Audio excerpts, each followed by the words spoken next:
Hello everyone. Today we have our hands on a JG-10 sniper rifle. For a friend of mine, we decided to have two snipers in our squad. What I'm going to do in this video is basically I'm going to give you a quick review out of the box, because we have a very short testing actually done on last weekend. Then I'm going to show you how to disassemble it. We are going to review the internal parts, what the rifle has inside already out of the box. And then we are going to talk about the parts that we would like to upgrade to bring it actually in a level to be able to comparable with my SSG10, the videos that you might have watched already. In the next videos we are going to upgrade the internal parts, the necessary ones at least, that we think that is going to bring some accuracy and also a better effective range. I'm also going to do some mods such as the smooth bolt pull mode, and also I'm going to bring it down to a more silent level, so we are going to fill the rifle with the foam and so on. And after that, after upgrading most probably the trigger unit and the inner barrel, hop-up chamber, the piston and so on, we are going to go out, hopefully, if there's no wind and rain in the upcoming days. We are going to go out and do some testing and comparison with the SSG10 and the upgraded JG-10. So let's begin with a quick review. This is basically a very lightweighted sniper rifle. It comes with a rail in the box. It's all black, feels fine. The hop-up adjustment pin here is not useful. It is very short and it's not so easy to adjust it all the time. Out of the box, when the rifle came, we went out and do a short testing. The effective range is 35 meters. Basically, it's not shooting. Even we applied the maximum hop, it's not shooting more than 35 meters. The air seal was also not good, and I opened the rifle and checked why it was, in order to see why this was causing. The piston head was not screwed fully, so out of the box it didn't come actually fully air sealed. We didn't do any accuracy check, honestly. We only chronoed the rifle. It is on 1.60 joule, so basically it's below the DMR levels here in Austria. And we didn't do more. Actually, we couldn't do more just because of the 35 meters of efficient range.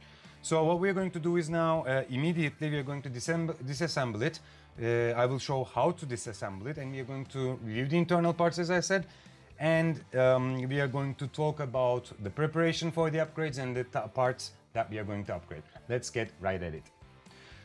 In order to disassemble the rifle, so first we need to take the mag out by pulling the mag release. It's a bit a tight mag. I don't know if the quality is good. We are going to see in the next upcoming days. And then we have to unscrew 1, 2 and 3 screws.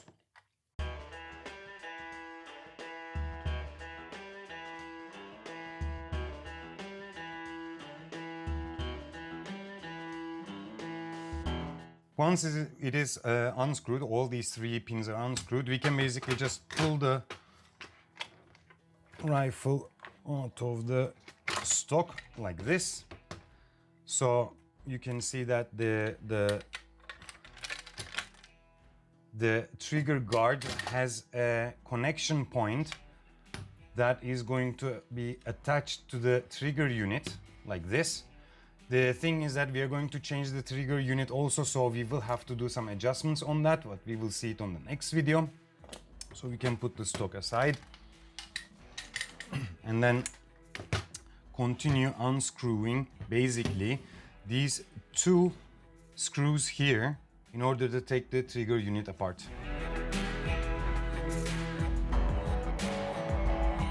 And the trigger unit comes right off it. So this is a metal trigger unit. This is 45 degrees, as you can see. I am not exactly sure if this is a good one or not. But with the joules that we are going to actually upgrade to, so we are going to try to bring it to 2.8 joules with an M150 or M170 spring, the 45-degree piston is not going to hold it most probably. So we are going to upgrade it to a 90-degree in the next video. So we can put this also aside, and immediately our cylinder is ready to be pulled out. So the cylinder looks okay to me. This is like a steel cylinder. Most probably I'm not going to upgrade the cylinder nor the cylinder head, but let's see what we have inside the cylinder.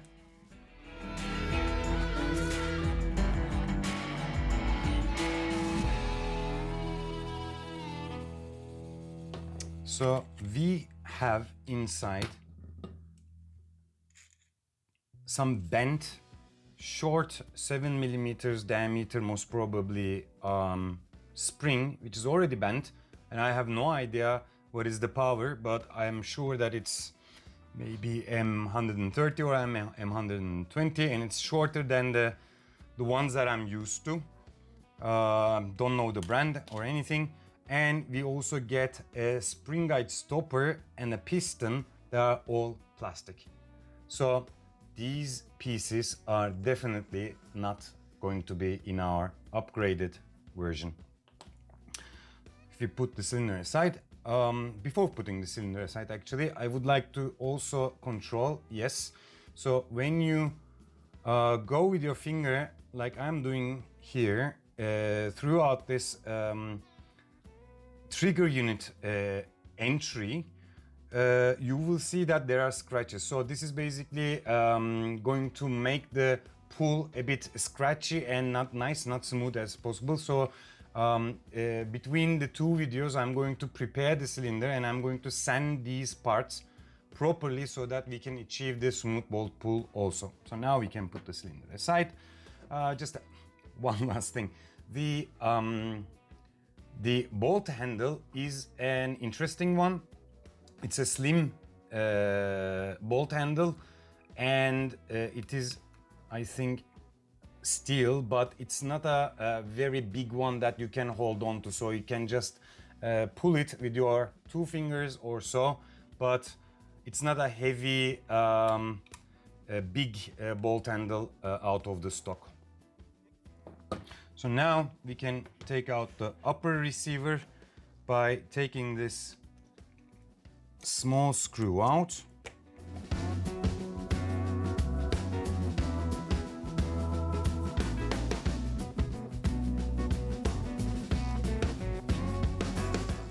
So we have a gliding ring between the outer barrel and the upper receiver.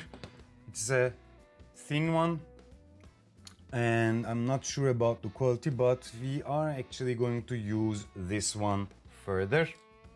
So we can put that also aside. The upper receiver is a solid steel one or aluminum cut one, so we are going to also use this one. And the next thing is to disassemble the hop-up chamber, which basically is most probably not a good one. As I told you, out of the box, even with the maximum hop applied, the effective range was 35 meters. So we can unscrew these two screws to get the hop-up block out first.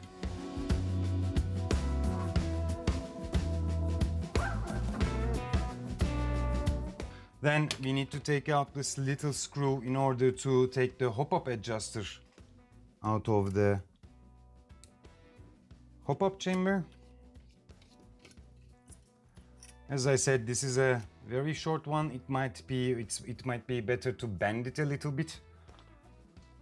And now it is basically safe to pull out our hop-up chamber.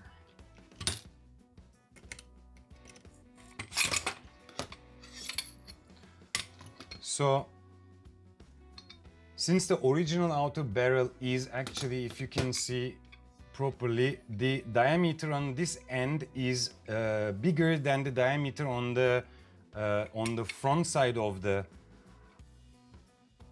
outer barrel. So we get one big or a larger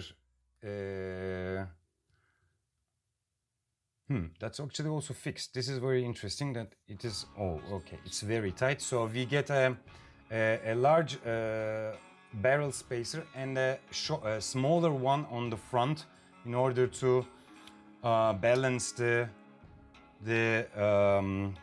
stability of the inner barrel with the outer barrel.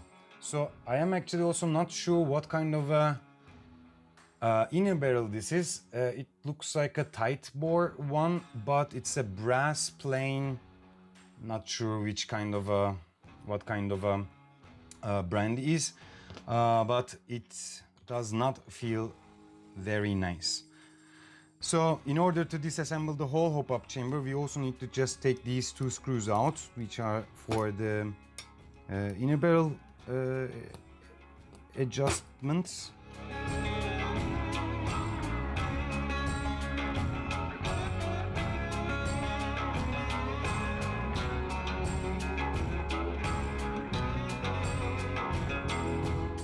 Right after that, we have additional screws, right, 1, 2 and 3 here. So we also need to take them out in order to take the whole hop-up chamber and disassemble the inner barrel.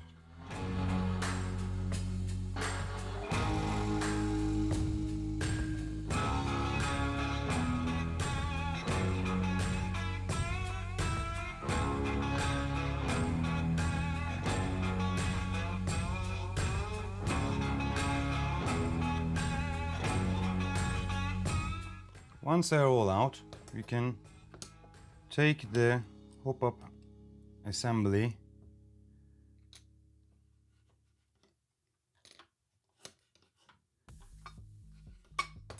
apart from each other. Exactly.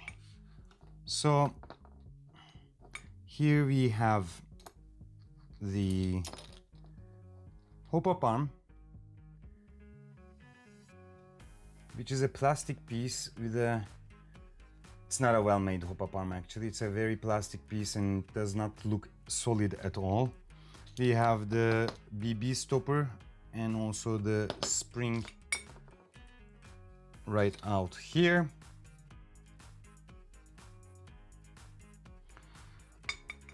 There was actually no knob in it, so most probably, exactly, there is no knob in the hop-up chamber. So that is the reason that we cannot apply almost any hop.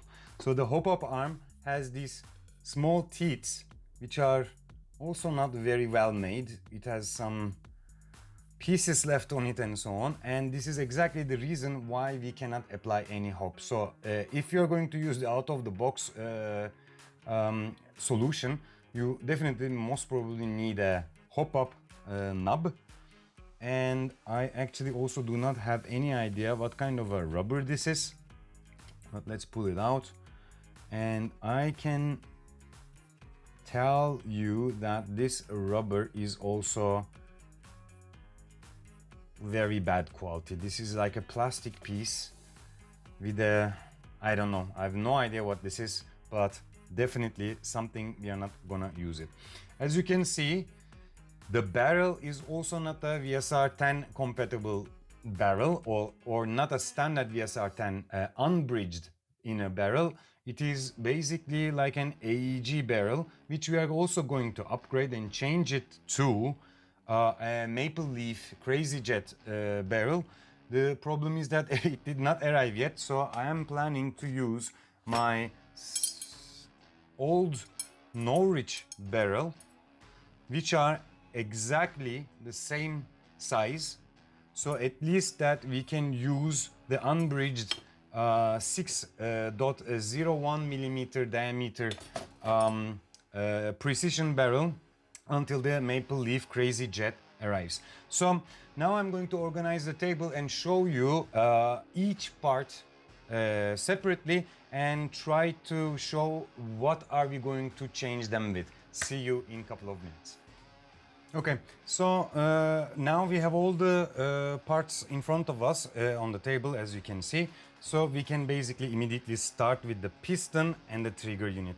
In the next video, the first thing we are going to do is that we are going to change the stock trigger unit and the piston set, this plastic piston set, with an Action Army VSR10 specialized trigger. This is basically I think a copy of a Leilax Zero trigger made by Action Army. It's a 90-degree set that will most probably not fit immediately into the rifle, but we are going to do a couple of adjustments to make it work. So the trigger and the piston is going to be changed to Action Army. We are going to also change the spring guide stopper.